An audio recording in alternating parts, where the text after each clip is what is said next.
আব্দুল বাসিতের কণ্ঠ না? বিশ্বনবীর গলায় যে কি সুরের ঝংকার আল্লাহ দিয়েছেন, কি সুরের লহরী আল্লাহ দিয়েছেন, একবার যে শুনতো পাগল হয়ে যেত। আল্লাহু আকবার। বিশ্বনবী সূরা হাক্কা মন্ত্রমুগ্ধ তেলাওয়াতে, মন্ত্রমুগ্ধ সুর দিয়ে, মন্ত্রমুগ্ধ কণ্ঠ দিয়ে তেলাওয়াত করতে লাগলেন। এশার সালাতে ওমরে ফারুক দুলতে লাগলেন। ওমরে ফারুক যত শুনেন অবাক হয়ে যায়, যত শুনেন অবাক হয়ে যায়, যতই শুনে অবাক। কিরে? কারণ তিনি আরবি ভাষা বুঝতেন। এত সুন্দর শব্দের গাঁথুনি, এত প্রাঞ্জল বর্ণনা, এত সুন্দর অন্তমিল, এটা কবিতা না হয়ে পারে না। উনি মনে মনে ভাবলেন এটা মনে হয় কবিতা। It might be poem, it could be poem. Muhammad মনে হয় কবি হয়ে গেছে, তার কাব্য প্রতিভা দিয়ে সে এটা বানিয়েছে। তা না হলে এত সুন্দর কথা, এটা কবিতা না হয়ে পারে। ইন দ্য মিন টাইম বিশ্বনবী কিন্তু দেখতেছে না যে পেছনে ওমর। বিশ্বনবী তেলাওয়াত করছিলেন। ইন দ্য মিন টাইম বিশ্বনবী পড়ছিলেন ওমা হুয়া বিকাউলি শাইরিন কলিলাম মা তুমিনুন। এই আয়াতের অর্থ হলো এটা কোনো কবির কথা নয়, খুব অল্প সংখ্যক লোকই তোমরা ঈমান আনো।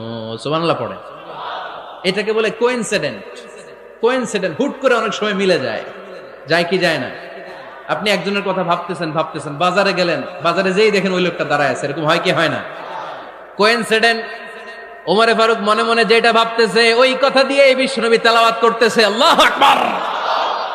বিশ্বনবী যে আয়াত তেলাওয়াত করছিলেন, আয়াতের অর্থ হলো এটা কোনো কবির বানানো কবিতা না, খুব অল্প সংখ্যক লোকই তোমরা ঈমান আনো। ওমরে ফারুক আটকে উঠলেন, থমকে দাঁড়ালেন। ঘটনা কি? আমি মনে মনে ভাবলাম, কি রে, এত সুন্দর কথা, এটা তো মানুষের কথা হতে পারে না, এটা নিশ্চয়ই কবিতা, কবির কথা।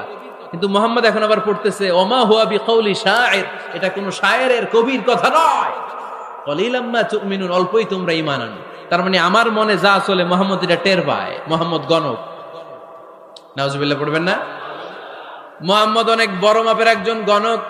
মানুষের হৃদয়ে কি চলে, মনে মনে কি ভাবে, মুহাম্মদ না দেখেও বলে দিতে পারে। ইন দা মিন টাইম বিশ্বনবী পরের আয়াতে পড়লেন ওয়ালা বিকাউলি কাহিনিন কলিলাম মা তাযাক্কারুন। এই আয়াতের অর্থ হলো এটা কোনো গণকের বানানো গণনা নয়, খুব অল্প সংখ্যক লোকই তোমরা উপদেশ হিসেবে এটাকে মানো।